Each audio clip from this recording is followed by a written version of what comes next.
tutti e benvenuti a questa serata speciale in onore a Giambattista Lai, scomparso in maniera prematura lo scorso anno.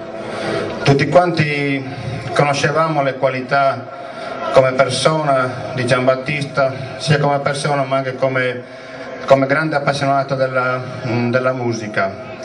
E infatti questo lo ha reso conosciuto in diverse parti della Sardegna. Lo dimostra anche il fatto di essere così numerosi voi, ma anche numerosi i vari gruppi e tenores che sono qua presenti e che personalmente ringrazio. E quindi con una serata era doveroso quindi con una serata di musica dedicare appunto questa serata. Faccio i complimenti anche a chi ha avuto l'idea, agli amici di Loculi e di Rigori per aver organizzato questa bellissima serata. Concludo, saluto e abbraccio la famiglia e i genitori di Giambattista.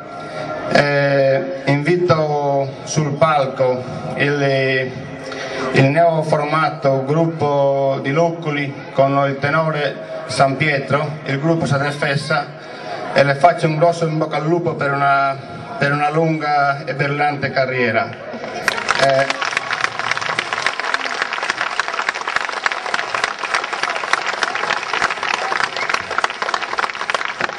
Ringrazio ancora a tutti e auguro a voi una buona serata. Grazie.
Buonasera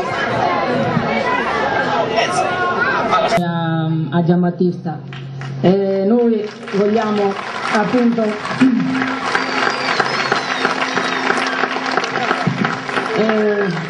vogliamo onorarlo nel miglior modo possibile, naturalmente il tenore e il gruppo di ballo.